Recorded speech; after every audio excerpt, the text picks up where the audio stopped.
नहीं बोलना है। कहते हैं wise man speak because they have something to say and fool speak because they have to say something. साथियों, बोलना एक राष्ट्रीय बीमारी हो गई है। किसी ट्रेन के डब्बे में आप चले जाइए, किसी चाय वाली टपरी पर आप बैठ जाइए, वहां आपको सारे हिंदुस्तान का गीता ज्ञान मिल जाएगा। लोग देश चलाने से लेकर वो पीएम मोदी साहब को बता देंगे कि देश कैसे चलाना है, सरकार कैसे बनानी है, कैसे गिरानी है, आईपीएल की टीम में किसको लेना चाहिए, किसको नहीं लेना चाहिए। और तो और ज़ेलेंस्की को नाटो पर भरोसा ही नहीं करना चाहिए था। ये सब बातें भी आपको किसी ट्रेन के डब्बे में कहते हुए लोगों से सुनने को मिल जाएंगी। और शादी के बाद विराट कोहली बहुत स्लो हो गया है, ऐसा परम ज्ञान आपको हिंदुस्तान में चाय की पटरी पर मिल जाएगा। अगर इमरान खान इनसे सलाह ले लेते तो शायद उनकी पाकिस्तान की सरकार नहीं गिरती। और मैं आपको बता दूं, ये बाहुबली लोग ट्रेन के डब्बे से उतरने से पहले ही अंबानी अडानी के सारे खानदान के बारे में चर्चा कर जाएंगे। हर आदमी चाहता है कि कोई मेरी सुने। आप अक्सर सुनते होंगे कि लोग बोलते हैं मेरी तो कोई सुनता ही नहीं है। पिता बोलेगा मेरी तो बच्चे सुनते नहीं हैं, बच्चे बोलेंगे हमारी तो पिताजी सुनते नहीं है, टीचर बोलेगी कोई स्टूडेंट नहीं सुनता, स्टूडेंट बोलेंगे कोई टीचर हमारी नहीं सुनता। हर आदमी चाहता है कि उसकी कोई सुने, पर वो किसी की सुनना नहीं चाहता, वो सिर्फ सुनाना चाहता है। मैं आपको बता दूं, मेरे पास लोग आते हैं, लोग मेरे पास आते हैं कि sir I want to become a good speaker. How to become a good speaker? हर इंसान इस देश में वक्ता बनना चाहता है, श्रोता नहीं।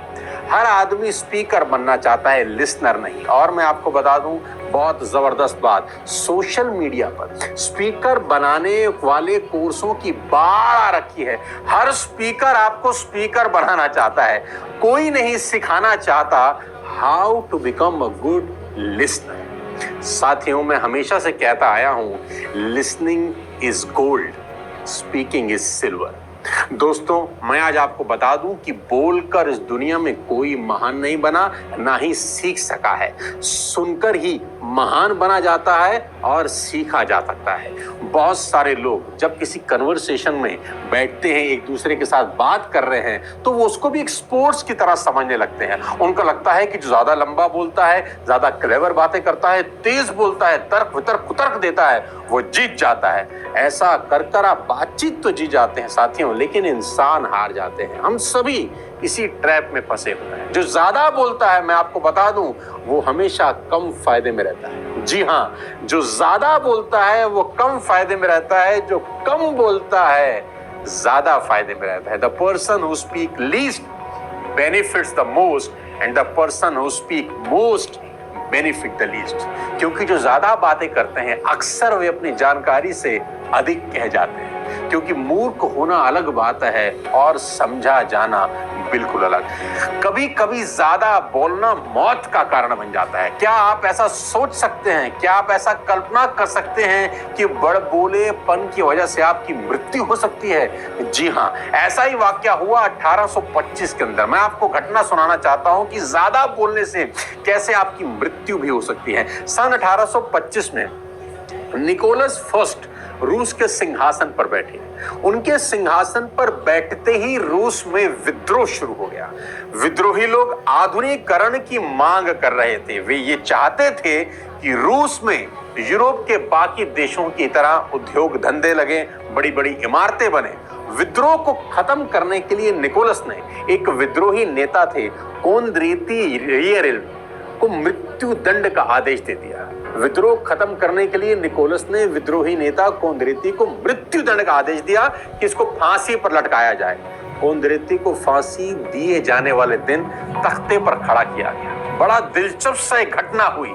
आप ये घटना सुनेंगे तो आपके रोंगटे खड़े हो जाएंगे कि ज्यादा बड़बोलापन आदमी की मृत्यु का कारण बन जाता है। कोंद्रेती को फांसी दिए जाने वाले तख्ते पर खड़ा किया गया और फिर नीचे से तख्ता हटा लिया गया। लेकिन कोंद्रेती जैसे ही रस्सी पर झूला, रस्सी टूटी और वह जमीन पर गिर गया। उस वक्त इस तरह की घटनाएं ईश्वर का इंसाफ माना जाती थी। माना जाता था कि ईश्वर ही नहीं चाहता कि इसको मृत्यु दी जाए। जो व्यक्ति मृत्यु दंड से इस तरह बच जाता था उसे माफ किया जाता था। लेकिन कोंद्रेती जब अपने पैरों पर खड़ा हुआ, गिरते ही जब पैरों पर खड़ा हुआ तो उसे हल्की फुल्की चोट तो लगी थी, पर उसे यकीन था कि अब वो बच गया है। उसने जिंदगी की सबसे बड़ी गलती करी, इसलिए वो भीड़ से चिल्लाकर बोला कि तुम लोगों ने देखा, रूस वाले कोई भी काम ठीक से नहीं कर सकते, उन्हें तो रस्सी बनाने भी नहीं आती। एक संदेशवाहक तत्काल यह खबर लेकर सम्राट के पास गया कि मृत्यु दंड अब नहीं दिया जा सकता। सम्राट इस निराशजनक खबर से चिंतित होने के बाद निकोलस फर्स्ट विद्रोही नेता कोंद्रेती के माफीनामे पर हस्ताक्षर करने लगे। उनको माफ करना ही था क्योंकि ईश्वर की वजह से ऐसा हो रहा है, ऐसा कहा जाने लगा। लेकिन तभी उन्होंने संदेशवाहक से पूछ लिया कि क्या इस घटना के बाद कोंद्रेती ने कुछ कहा। संदेशवाहक ने सम्राट को जवाब दिया कि सम्राट, वो कह रहा था कि रूस वालों को तो रस्सी बनाने भी नहीं आती। सम्राट ने माफीनामे को फाड़ते हुए कहा, अगर ऐसी बात है तो हम उसकी इस बात को गलत साबित करके दिखाते हैं। अगले दिन कोंद्रेती को दोबारा फांसी के फंदे पर लटकाया गया और इस बार रस्सी नहीं टूटी। साथियों, बड़बोलापन आपकी मृत्यु का कारण बन जाता है। ज्यादा बोलने से कितना बड़ा नुकसान हो सकता है, कभी कभी हम कल्पना भी नहीं कर सकते। हमेशा सबक लें। एक बार बाहर निकल जाने के बाद शब्दों को दोबारा वापस नहीं लौटा सकते। शब्द एक बार बाहर निकले और वापस नहीं आते। कहते हैं कि व्यंग्य के प्रति खास तौर पर सावधान रहें। जब आप किसी पे टोंट मारते हैं, कमेंट करते हैं, तो सावधान रहें, क्योंकि आपके व्यंग्य बाणों से आपको क्षण मात्र संतुष्टि तो मिल सकती है, लेकिन बदले में आपको उनकी बहुत बड़ी कीमत चुकानी पड़ जाती है। लोग अपना नुकसान भूल जाते हैं साथियों, लेकिन अपना अपमान कभी नहीं भूलते। वी हैव ब्लेस्ड साथियों, we have blessed with a very precious gift. Ladies and gentlemen, boys and girls, my friends, the gift of talking, the gift of language, the gift of being able to express our feelings.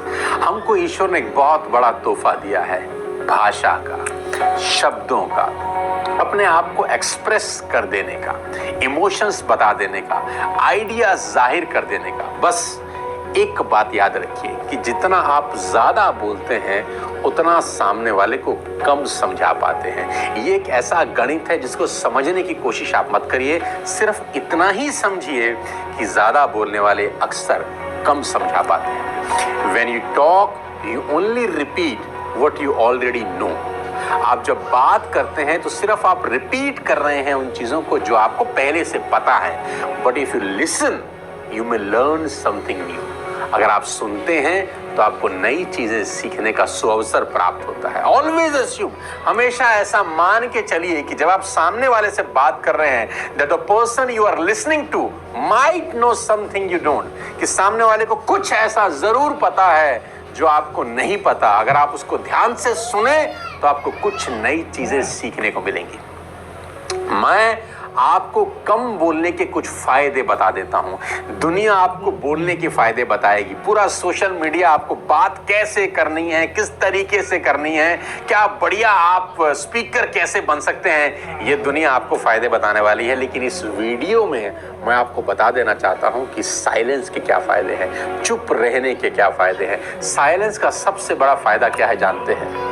कि जब आप सुनते हैं तो सामने वाला important feel करता है। जी हाँ, जब आप ध्यान से उसको सुनते हैं, आपकी आई कांटेक्ट सामने वाले से बनता है, आपकी बॉडी लैंग्वेज ऐसा उसको फील कराती है कि उसको सुना जा रहा है, उसको इंपॉर्टेंस फील होती है। साथियों, मैं आपको बता रहा हूं कि सामने वाले को इंपॉर्टेंट फील करा के आप इंपॉर्टेंट हो जाते हैं उसकी नजर में। आप चुप रहिए और उसको ध्यान से सुनिए। सुनने का सबसे बड़ा फायदा यह है कि सामने वाले को इंपॉर्टेंस की फीलिंग होती है कि मुझे ध्यान से कोई सुन रहा है। क्योंकि आज की दुनिया में कौन किसी को सुनता है, सब सुनाना चाहते हैं। अगर आपने ये स्किल सीख ली, अगर आपने ये स्किल लर्न करी, आप अपनी सोसाइटी में, अपनी दोस्ती में बहुत इंपॉर्टेंट हो जाते हैं। कोई होता है जिसके पास आदमी जाकर अपना दिल खोल के रख देता है, वैसे व्यक्ति आप बनिए। आपकी सोसाइटी में नाम, सम्मान, इज्जत बहुत बढ़ जाती है। दूसरी चीज, जब आप चुप रहते हैं बहुत समय तक और उसके बाद जब आप बोलना शुरू करते हैं, ladies and gentleman, it will carry more weight and influence. आपकी बातों में वजन होता है, आपकी बात को ध्यान से सुना जाता है। The more you speak the more ordinary you appear. जितना ज्यादा आप बोलते हैं उतने ऑर्डिनरी लगते हैं। The less you speak the more uncommon you will appear. जितना कम बोलते हैं उतने अनकॉमन लगते हैं। सुनने का, साइलेंस का तीसरा सबसे इंपॉर्टेंट बात बता दूं आपको,